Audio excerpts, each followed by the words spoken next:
মাহফিল দিয়েছে, তাফসীরে কোরআন মাহফিল। তো এই মাহফিলে আল্লাহ রাব্বুল আলামিন যদি সহায়তা হন তাহলে কিছু পবিত্র কালামুল্লাহ শরীফ থেকে তাফসীর করবে ইনশাআল্লাহ। तो जो देखोगे जमाना भूल जाओगे, अगर तैबा को जाओगे तो आना भूल जाओगे, अगर तैबा को जाओगे तो आना भूल जाओगे। हरा गुंबद जो देखोगे जमाना भूल जाओगे, हरा गुंबद जो देखोगे जमाना भूल जाओगे, अगर तैबा को जाओगे तो आना भूल जाओगे, अगर तैबा को जाओगे तो आना भूल जाओगे। बिल्लाहि मिनश शैतानिर रजीम, बिस्मिल्लाहिर रहमानिर रहीम। अल्हम्दुलिल्लाह नहमदुहु व नस्तईनुहु व नस्तगफिरुहु व नु'मिनु बिहि व नतवक्कलु अलैहि व नऊदु बिल्लाहि मिन शुरूरि अनफुसिना व मिन सय्यिआति अअमालिना। मन यहदिहिल्लाहु फला मुदिल्ल लहु व मन युद्लिलहु फला हादिय लहु। ونشهد أن لا إله إلا الله وأشهد أن محمدا عبده ورسوله. يا أيها الذين آمنوا صلوا عليه وسلموا تسليما. برشرف اللهم صل على سيدنا مولانا محمد وعلى آل سيدنا مولانا محمد. بلغ العلا بكماله، كشف الدجى بجماله، حسنت جميع خصاله. صلوا عليه وآله. اللهم صل على سيدنا مولانا محمد وعلى آل سيدنا مولانا محمد. فأعوذ بالله من الشيطان الرجيم. بسم الله الرحمن الرحيم. والعصر إن الإنسان لفي الخسر إلا الذين آمنوا وعملوا الصالحات وتواصوا بالحق وتواصوا بالصبر. صدق الله العلي العظيم. وقال النبي صلى الله عليه وسلم: ركعة الفجر خير من الدنيا وما فيها. صدق الله العلي العظيم.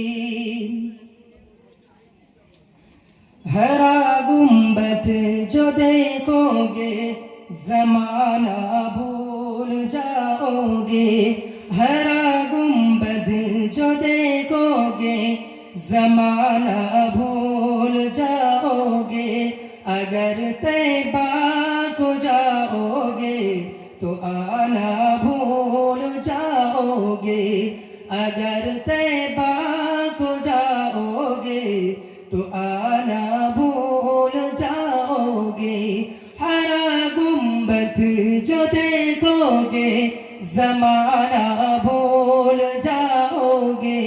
हरा गुंबद जो देखोगे जमाना भूल जाओगे, अगर तैबा को जाओगे तो आना भूल जाओगे, अगर तैबा को जाओगे तो आना भूल जाओगे।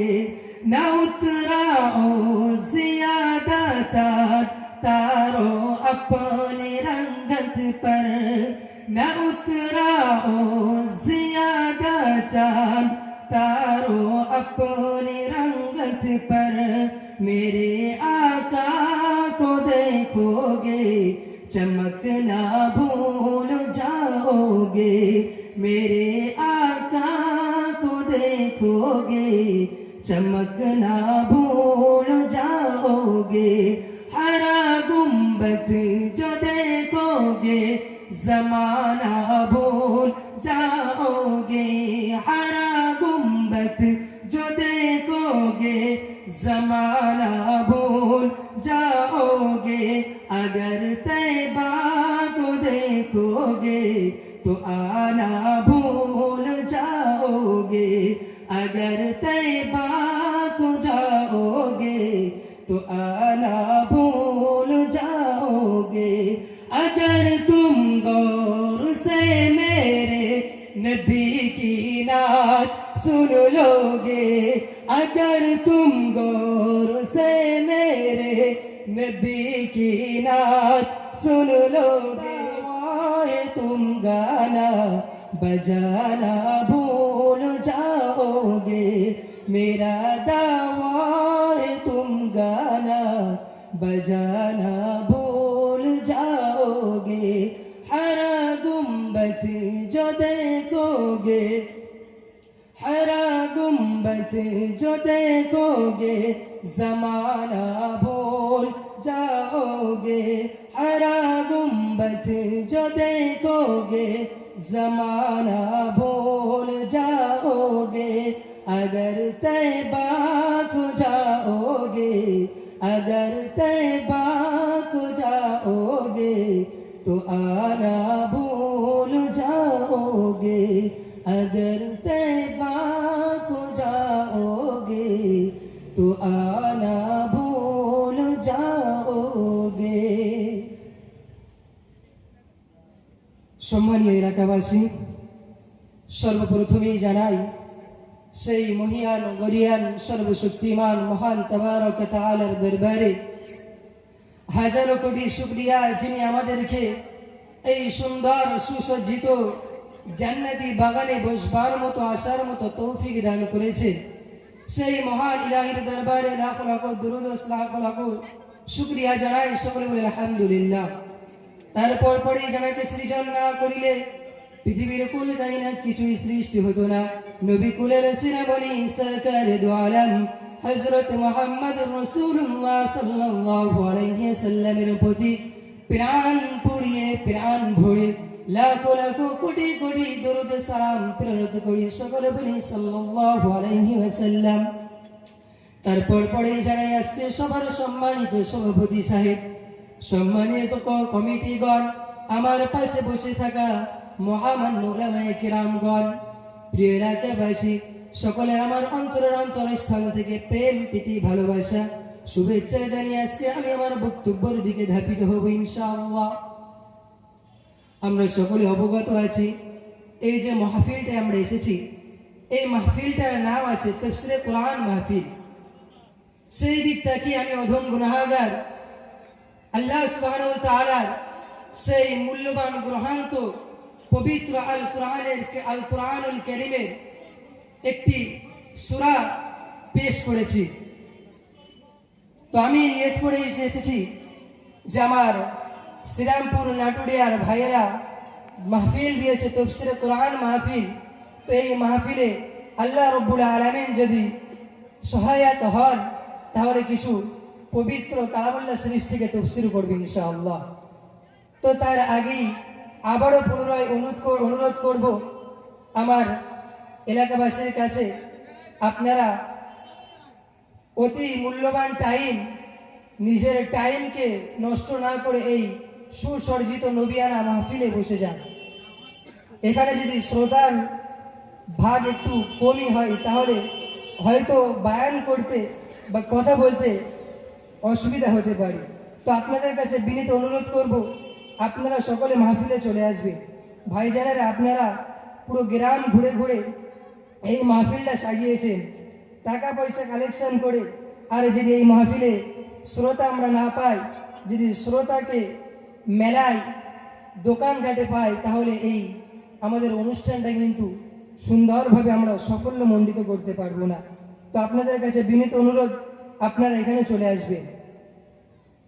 তো ভাই, আমি সবারই প্রথমে পবিত্র কালামুল্লাহ শরীফ থেকে একটি 3 আয়াত বিশিষ্ট একটি সূরা পেশ করেছি।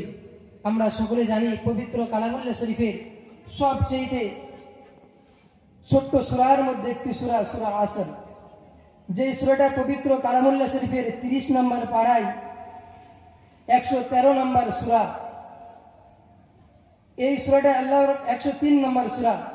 এই সূরাটা তাফসীর করার পূর্বে আমাদের জেনে নেওয়া প্রয়োজন যে এই সূরার মানে আল্লাহ সুবহানাহু ওয়া তাআলা এর মানে কি লুকিত করে রেখেছেন। প্রথমে আল্লাহ রাব্বুল আলামিন বলছেন, বিসমিল্লাহির রহমানির রহিম, ওয়াল আসর ইন্নাল ইনসানা লাফিল খুসর। ওয়াল আসর, এখানে মুফাসসিরে কেরাম বলছেন ওয়াল আসর, আল্লাহ সুবহানাহু ওয়া তাআলা এখানে আসরের নামাজের কসম খেয়েছেন। অন্য মুফাসসিরগণ বলছেন আল্লাহ সুবহানাহু ওয়া তাআলা এই আয়াত থেকে এটাই বলতে চেয়েছেন সময়ের কসম, যেই সময়টা আমরা জানি দুনিয়ার বুকে একটু একটু করে সময় আমাদের কাছ থেকে অতিবাহিত হতে থাকে, সেই সময়ের কসমকে আল্লাহ রাব্বুল আলামিন বলছেন ইন্নাল ইনসানা লাফি খুসর। অবশ্যই মানুষ অতি ভয়াবহ কঠিন জায়গার মধ্যে আছে, মানুষ ধ্বংসের মধ্যে আছে। তারপরের আয়াত আল্লাহ সুবহানাহু ওয়া তাআলা বলছেন ইল্লাল্লাযীনা আমানু ওয়া আমিলুস সালিহাত ওয়া তাওয়াসাউ বিল হক। কেবলমাত্র 4 শ্রেণীর মানুষই আল্লাহ সুবহানাহু ওয়া তাআলা যে ভয়ঙ্কর দিনের ঘোষণা করেছেন, আল্লাহ সুবহানাহু ওয়া তাআলা যে কঠিন দিনের ঘোষণা করেছেন, একমাত্র এই ক্ষতিগ্রস্ত দিন কেবলমাত্র 4 শ্রেণীর মানুষ হবে না। তো সেই 4 শ্রেণীর মানুষ কারা কারা? আল্লাহ সুবহানাহু ওয়া তাআলা তার পবিত্র গ্রন্থের অপর আয়াতে বলছেন ইল্লাল্লাযীনা আমানু, যেই ব্যক্তিরা ঈমান এনেছেন, ওয়া আমিলুস সালিহাত, এবং নেক আমল করেছেন, ওয়া তাওয়াসাউ বিল হক, এবং সঠিক পথে চলেছেন, ওয়া তাওয়াসাউ বিস সবর, অর্থাৎ সবর করেছেন। আল্লাহ রাব্বুল আলামিন পবিত্র কালামুল্লাহ শরীফের 103 নম্বর সূরায় বলছেন ওয়াল আসর, আমি সময়ের কসম খেয়ে বলছি, আমি আসরের রাতের কসম খেয়ে বলছি। আল্লাহ সুবহানাহু ওয়া তাআলা সেখানে বলছেন মানুষ 4 শ্রেণীর মানুষ বাদে দুনিয়ার বুকে যত শ্রেণীর মানুষ আছে সকলে ক্ষতিগ্রস্তের মধ্যে হতে থাকবে। সেখানে আল্লাহ রাব্বুল আলামিন তার অপর আয়াত থেকে ঘোষণা করে দিয়েছেন 4 শ্রেণীর মানুষ যারা ক্ষতিগ্রস্তের মধ্যে হইবে না, তাদের মধ্যে এক শ্রেণীর বলছেন ইল্লাল্লাযীনা আমানু, যেই মানুষরা ঈমান এনেছে, ওয়া তাওয়াসাউ, ইল্লাল্লাযীনা আমানু ওয়া আমিলুস সালিহাত, এবং নেক আমল করেছে, ওয়া তাওয়াসাউ বিল হাক্কি, এবং সঠিক কাজ করেছেন, ওয়া তাওয়াসাউ বিস সবর, এবং সবর করেছেন। আল্লাহ রাব্বুল আলামিন বলছেন এই 4 শ্রেণীর মানুষরা দুনিয়ার বুকে আর যত শ্রেণীর মানুষই থাকবে না কেন সকলেই ক্ষতিগ্রস্তের মধ্যে থাকবে, সকলেই সেই কঠিন কিয়ামতের ময়দানে তাদের কঠিন থেকে কঠিনতম আযাব হতে থাকবেন। আল্লাহ রাব্বুল আলামিনের এই পবিত্র কালাম গ্রন্থের এই ছোট্ট একটি সূরা, যেই সূরাটা পবিত্র কালামুল্লাহ শরীফের 103 নম্বর সূরা, এই সূরায় আল্লাহ রাব্বুল আলামিন যে আয়াত পেশ করেছেন, এই আয়াতের তাফসীরে মুফাসসিরে কেরামগণ বলছেন এই আয়াতে যে 4 শ্রেণীর মানুষের কথা বলেছে, এখানে প্রথম শ্রেণীর কথা বলেছেন যারা ঈমান এনেছে। এখন আমাদের দেখার বিষয় হচ্ছে ঈমান কি জিনিস।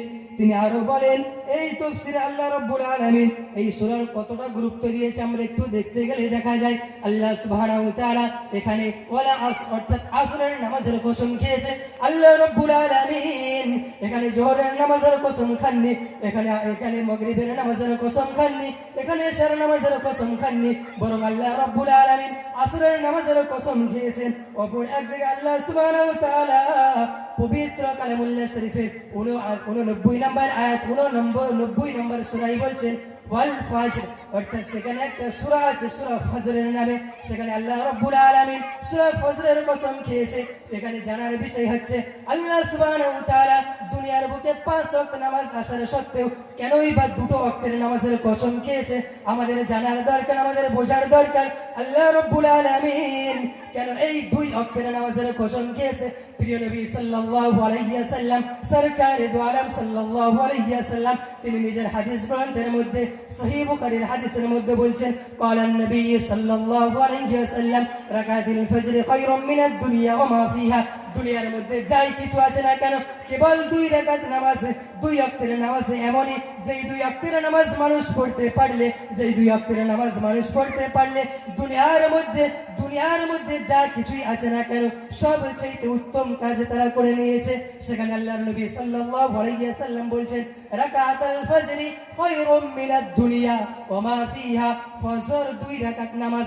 এখানে প্রিয় নবী সাল্লাল্লাহু আলাইহি ওয়াসাল্লাম বলেননি কোন ওয়াক্তের নামাজ, মুফাসসিরিন মুহাদ্দিসগণ বলছেন আল্লাহর নবী সাল্লাল্লাহু আলাইহি ওয়াসাল্লাম যেই 2 ওয়াক্তের নামাজের কথা বলেছেন এখানে আল্লাহর নবী সাল্লাল্লাহু আলাইহি ওয়াসাল্লাম বলতে চেয়েছেন আসরের নামাজের ওয়াক্তের কথা এবং ফজরের নামাজের ওয়াক্তের কথা।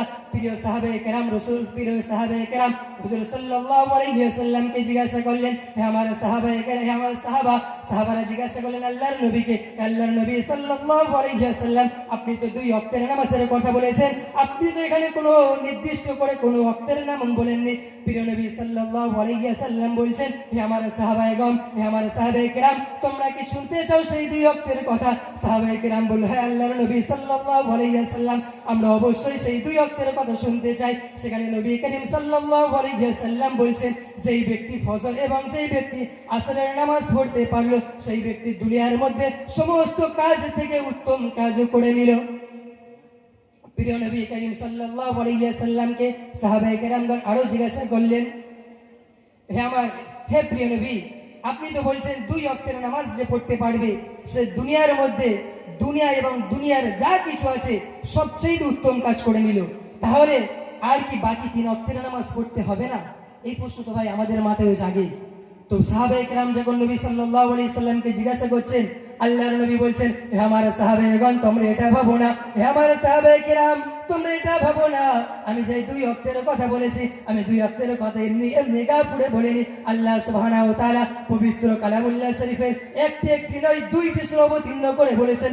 একটি সূরার নাম দিয়েছেন ওয়াল আসর, একটি সূরার নাম দিয়েছেন সূরাতুল ফজর। এই 2টি সূরার নাম দিয়েছেন শুধুমাত্র তার একটি কারণ হচ্ছে এই যে দুনিয়ার বুকে 24টা ঘন্টা আমাদের সামনে আসতে থাকে, এক সময় সকাল হয় এক সময় সন্ধ্যা হয়। আমরা জানি দুনিয়ার বুকে 24টা ঘন্টায় বিভক্ত আছে, সেই 24টা ঘন্টা 2 ভাগে বিভক্ত, একটা হচ্ছে দিনমানের সময়, এক হচ্ছে রাতের সময়, এক হচ্ছে দিনের সময়। আল্লাহ সুবহানাহু ওয়া তাআলা আম্মা পাড়ার মধ্যে সূরা প্রথম আম্মা সূরা নাবার মধ্যে বলছেন আমি দিনকে সৃষ্টি করেছি আমার বান্দাদেরকে রুজি ইনকাম করার জন্য, আর রাতকে সৃষ্টি করেছি আমার বান্দাদেরকে এবার শোবার জন্য, আরাম করার জন্য। সেখানে সাহাবায়ে কেরাম জিজ্ঞাসা করলে আল্লাহর নবী সাল্লাল্লাহু আলাইহি ওয়াসাল্লাম বলছেন, হে আমার সাহাবায়েগণ তোমরা এটা ভেবো না বাকি 3 ওয়াক্তের নামাজ পড়তে হবে না, বরং আমাদের দুনিয়ার বুকে আমরা জানি যাই কিছু কাজ করতে হয় না কেন তার নির্দিষ্ট একটি পালা থাকে। আমাদের যদি সরকারি স্কুলে কেউ টিচার হয় তারও নির্দিষ্ট একটি পালা থাকে যে সকাল 10টা থেকে 2টা পর্যন্ত স্কুলে ডিউটি করতে হবে। এমন করে যদি কোনো চাকরি করি কিংবা যা কিছুই আমরা দুনিয়ার বুকে কাজ করি না কেন সেই কাজের মধ্যে আমাদের বিভক্ত করে দেয় টাইমকে, যে এই টাইমটা আমাদের এই কাজটা করতে হবে। আল্লাহ সুবহানাহু ওয়া তাআলা দুনিয়ার বুকে যা কিছু সৃষ্টি করেছে না কেন, এর মধ্যে দুই দল ফেরেশতাদের ভাগ করে দিয়েছে। একদল ফেরেশতা রাতের ফেরেশতা, একদল ফেরেশতা দিনের ফেরেশতা। আমরা জানি এই দুনিয়ার বুকে যে আমরা খালি জায়গাগুলো দেখতে পাচ্ছি, এখানে অগণিত অসংখ্য ফেরেশতা দুনিয়ার বুকে রাত দিন 24 ঘন্টা ডিউটি দিতে থাকছেন। তারা দেখছে আমার বান্দারা, আল্লাহর বান্দারা দুনিয়ার বুকে কি ইবাদত বন্দেগী করতে পারে, আমার বান্দারা কি করতে থাকে। নবী করিম সাল্লাল্লাহু আলাইহি ওয়াসাল্লাম বলছেন, আল্লাহ রাব্বুল আলামিন দুই ফেরেশতাদের দুই ভাগে বিভক্ত করে দিয়েছে। এক ফেরেশতা হচ্ছে দিনের ফেরেশতা, অপর ফেরেশতা হচ্ছে রাতের ফেরেশতা। যেই ফেরেশতারা দিনের ফেরেশতা, সেই ফেরেশতারা ফজরের নামাজের পরে দুনিয়ার বুকে আসে। আর যেই ফেরেশতারা হচ্ছে রাতের ফেরেশতা, এই ফেরেশতারা মাগরিবের নামাজের পূর্বে দুনিয়ার বুকে আসে। আল্লাহর নবী সাল্লাল্লাহু আলাইহি ওয়াসাল্লাম আরো বলছেন যে যেই সাহাবারা, যেই ফেরেশতারা সকালবেলা ফজরের নামাজের পরে আসেন, তারা আসরের নামাজ পর্যন্ত থেকে যায়।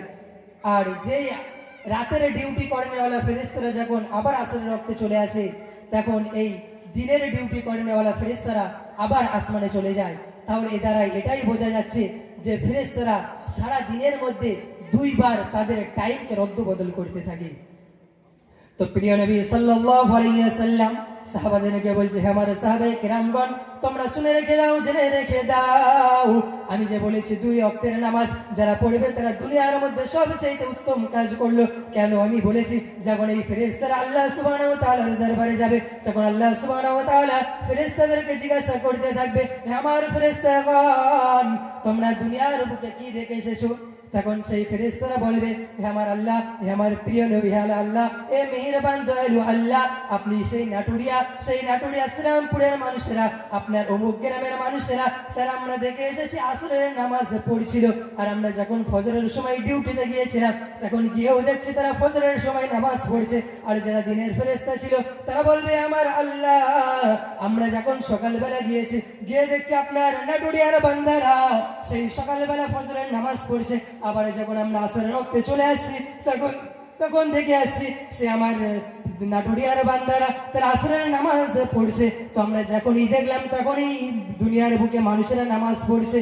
তো আল্লাহ রাব্বুল আলামিন সেই ফেরেশতাদের বলবে, আমার ফেরেশতারা, তোমরা শুনে রেখে দাও, জেনে রেখে দাও, এই যে তোমরা দেখেছো আমার বান্দারা নামাজ পড়ছে দিন রাত 24 ঘন্টা, আপনারা এদের সুপারিশ হয়ে যাবে কাল কঠিন কিয়ামতের ময়দানে। আমি আল্লাহ, আমি দয়ালু, আমি মেহেরবান দয়ালু, এদের সবাইকে মাফ করে দেব। তো আল্লাহ সুবহানাহু ওয়া তাআলা ফেরেশতাদের কত সুন্দর করে বুঝিয়ে দিল।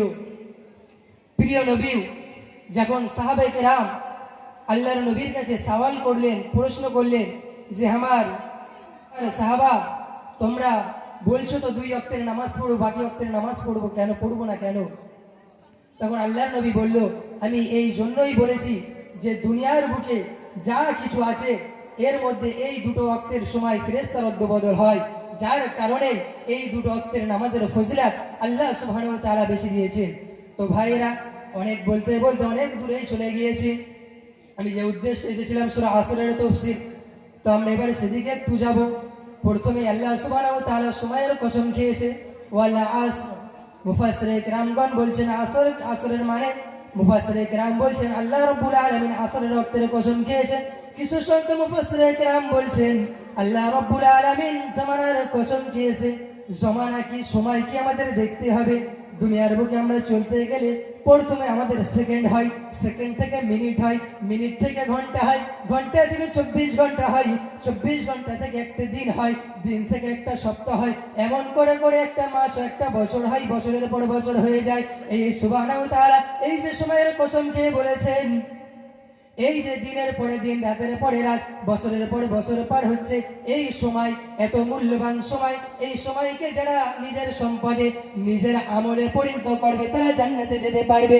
আর একটি আরবি ভাষায় বাক্যবাদ আছে, আল ওয়াক্তু ইসমুন মিনাজ যাহাব, অর্থাৎ সময় হচ্ছে সোনার থেকেও দামি। তো আল্লাহ এখানে মুফাসসিরে কেরামগণ বলছেন ওয়াল আসর, আসরের কসম খাওয়ার পর আল্লাহ রাব্বুল আলামিন বলছেন, ইন্নাল ইনসানা লাফিল খাসর, অবশ্যই মানুষ ক্ষতিগ্রস্তের মধ্যে, ইল্লাল্লাযীনা আমানু ওয়া আমিলুস সালিহাত, কেবল 4 শ্রেণীর মানুষ তারা ক্ষতিগ্রস্তের মধ্যে না। ইল্লাল্লাযীনা আমানু ওয়া আমিলুস সালিহাত, যারা ঈমান এনেছে, ইল্লাল্লাযীনা আমানু, আমানুকে মানা ঈমান এনেছে, ওয়া আমিলুস সালিহাত, যারা নেক কাজ করেছে, ওয়াতাওয়াসাউ বিল হাক্কি, যারা সঠিক পথে ছিল, ওয়াতাওয়াসাউ বিস সবর, যারা সবর ধরেছে। তো মুফাসসিরিন কেরামগণ প্রথমেই যে বলেছে আল্লাহ রাব্বুল আলামিন বলছে 4 শ্রেণীর মানুষ। এখন 4 শ্রেণীর ব্যাখ্যা একটু আমাদের শুনে নিতে হবে। মুফাসসিরগণ তারা মুফাসসির করতে করতে তাফসীর করতে করতে উল্লেখ করেছেন আল্লাহ রাব্বুল আলামিন প্রথমেই বলেছেন যারা ঈমান এনেছে। আল্লাহ আপনাকে বলেন আমরা কি ঈমানদার না ঈমানদার না? আল্লাহর নবী সাল্লাল্লাহু আলাইহি ওয়াসাল্লাম বুখারীর হাদিসের মধ্যে বলছেন যেই সমস্ত মানুষেরা দুনিয়ার বুকে লা ইলাহা ইল্লাল্লাহ এই শব্দটা নিজের জবানে একবার মেনে নিল তারা ঈমানদার। আর আল্লাহর নবী সাল্লাল্লাহু আলাইহি ওয়াসাল্লাম আরো বলছেন যারা ঈমানদার তারাই জান্নাতে যাবে। অর্থাৎ জান্নাতে যেতে গেলে আমাদের শর্ত হচ্ছে ঈমানদার হতে হবে। কোনো মুশরিক জান্নাতে যেতে পারবে না, কোনো বেধর্মী জান্নাতে যেতে পারবে না। যারা ঈমান এনেছে লা ইলাহা ইল্লাল্লাহ বলেছে তারা একদিন না একদিন জান্নাতে যাবেই। গান বলছেন যারা ঈমান এনেছে, ঈমান কি জিনিস? যারা আল্লাহকে এক বলে মেনে নিয়েছে। আমরা সকলে জানি নবী লূত আলাইহিস সালামের নাম শুনেছি, নবী মূসা আলাইহিস সালামের নাম শুনেছি। নবী মূসা আলাইহিস সালাম নিজের আব্বাজানকে নিয়ে কত ঈমান আনার চেষ্টা করেছে। আল্লাহ রাব্বুল আলামিনের কাছে দোয়া করেছে, হে আল্লাহ আমার আব্বাজানকে আপনি ঈমানে হালাতে করে দাও। আল্লাহ রাব্বুল আলামিন তার ঈমানে হালাতে করেনি। নবী নূহ আলাইহিস সালাম নিজের সন্তানের জন্য কত ঈমানের জন্য দোয়া করেছে, কিন্তু নিজের সন্তানকে ঈমান আনাতে পারেনি। আমাদের প্রিয় নবী সরকারে দো আলম সাল্লাল্লাহু আলাইহি ওয়াসাল্লাম নিজের চাচা আবু তালেবের জন্য ঈমানে আনার জন্য কতই কিছু করেছেন। যেই চাচা সেই ছোট্ট থেকে মানুষ করেছে, যেই চাচা কাফেররা যখন নবী সাল্লাল্লাহু আলাইহি ওয়াসাল্লামের কতল করতে গিয়েছে, যখন চাচা নিজের ঢাল হয়ে গিয়েছে, সেই চাচা কখনো বিধর্মী ছিল, সেই চাচা যখন ইন্তেকাল করেছেন আল্লাহর নবী সাল্লাল্লাহু আলাইহি ওয়াসাল্লাম বলছেন হে আমার চাচা যান আপনি একটিবার ঈমানের কলেমা পড়ে নেন। হে আমার চাচা যান আপনি একটিবার ঈমানের কলেমা পড়ে নেন। আপনি যদি একটিবার ঈমানের কলেমা পড়ে নিতে পারেন আমি মুহাম্মদ সেই কঠিন কিয়ামতের ময়দানে আমি আপনার সুপারিশ করে জান্নাতে নিয়ে যেতে পারবো। আপনি যদি কলেমা না পড়তে পারেন, আপনি যদি ঈমান না আনতে পারেন, তাহলে কখনো আমি মুহাম্মদ আপনাকে জান্নাতে নিয়ে যেতে পারবো না। তখন আল্লাহ সুবহানাহু ওয়া তাআলা পবিত্র কালামুল্লাহ শরীফের আয়াত পেশ করে বলছেন হে মুহাম্মদ তুমি হয়তো তোমাকে আমি নবী করে পাঠিয়েছি, কিন্তু আমি তোমাকে জান্নাতের ঠিকা দিয়ে রাখিনি। তখন আল্লাহর নবী সাল্লাল্লাহু আলাইহি ওয়াসাল্লামের চাচা যান, অপরদিকে চাচা জানের আবু লাহাব উতবা সাইবা তারা বলছে হে চাচা, হে আবু লাহাব তুমি কি এই মরার মুহূর্তে যে মোহাম্মদকে তুমি সারা জীবন না মেনে এসেছো, যে মোহাম্মদকে তুমি সারা জীবন বিপরীত কাজ করে এসেছো, তুমি কি এই মরার মুহূর্তে সেই মোহাম্মদকে মেনে নেবে? তুমি যদি এই মোহাম্মদকে মেনে নাও তাহলে এত জীবন ধরে তুমি কেন আমাদের লিডার ছিলে? একদিকে প্রিয় নবী সাল্লাল্লাহু আলাইহি ওয়াসাল্লাম বলছেন আমার চাচা যান আপনি একটিবার ঈমানি কলমা পড়ে নেন, আপনি একটিবার ঈমানি কলমা পড়ে নেন। এমত অবস্থায় নবী সাল্লাল্লাহু আলাইহি ওয়াসাল্লামের চাচা যান দুনিয়া থেকে শেষ বিদায় নিয়ে, দুনিয়া থেকে শেষ নিঃশ্বাস নিয়ে এই দুনিয়া থেকে কাল পরে দুনিয়া থেকে চলে গিয়েছেন। নবী সাল্লাল্লাহু আলাইহি ওয়াসাল্লামের চাচা জানকেও নবী সাল্লাল্লাহু আলাইহি ওয়াসাল্লাম ঈমানি হালাত আনতে পারেননি। সেই ঈমানি দৌলত আল্লাহ রাব্বুল আলামিন আমাদের না চাওয়া না পাওয়াই দিয়ে দিয়েছে। তাহলে কত বড় দৌলত হতে পারে বলেন? তো আল্লাহর কোরআন বলছে যে 4 শ্রেণীর মানুষ যদি 4টে দুনিয়ার বুকে যদি কেউ চলতে পারে, সে যদি 4টে কাজ করে তাহলে সে জান্নাতে যাবে। অনলি ফর 4টি কাজ। মুফাসসিরিনগণ বলছেন, তাফসীরে কাবীর যিনি লিখেছেন তিনি বলছেন যে এই 4টি কাজ অর্থাৎ সূরা আসর একটা ছোট্ট সূরা, এই সূরা যদি কেউ দুনিয়ার বুকে কেউ যদি জান্নাত পেতে চায়, এই সূরাটার উপরে যদি কেউ আমল করে তাহলে সে বিনা হিসেবে জান্নাতে চলে যাবে। সুবহানাল্লাহ। তো প্রথমে এই সূরার যে 4টি কাজ বলেছে তার মধ্যে প্রথম নম্বর কাজ হচ্ছে ঈমান আনা, যে ঈমানটা আল্লাহ রাব্বুল আলামিন আমাদের না চাওয়া না পাওয়াই দিয়ে দিয়েছে। সকলে বলে আলহামদুলিল্লাহ। দ্বিতীয় পবিত্র কালামুল্লাহ শরীফে বলছেন ইল্লাল্লাযীনা আমানু ওয়া আমিলুস সলিহাত। ওয়া আমিলুস সলিহাতের মানে হচ্ছে যারা নেক সৎ কাজ করবে, অর্থাৎ যারা আল্লাহর হুকুম মানবে। আল্লাহ রাব্বুল আলামিন পবিত্র কোরআন গ্রন্থে অপর জায়গায় বলেছেন আমি দুনিয়ার বুকে যাদেরকে সৃষ্টি করেছি কেবল 2 শ্রেণীকে সৃষ্টি করেছি, যাদেরকে ইবাদত বন্দেগী করার জন্য। যদি আমরা ইবাদত বন্দেগী করতে পারি তাহলে আমরা জান্নাতে যেতে পারবো। আল্লাহর যে গ্রন্থ পবিত্র কালামুল্লাহ শরীফের আয়াতে বলছেন ওয়া আমিলুস সলিহাত, যারা নেক কাজ করবে। নেক কাজের মানে হচ্ছে নামাজ পড়া, রোজা রাখা, হজ করা, যাকাত দেওয়া। তো আমরা যদি ঈমান আনার পরে এই নেক কাজ করতে পারি তো আল্লাহ সুবহানাহু ওয়া তাআলা আমাদেরকে জান্নাত দেবেন।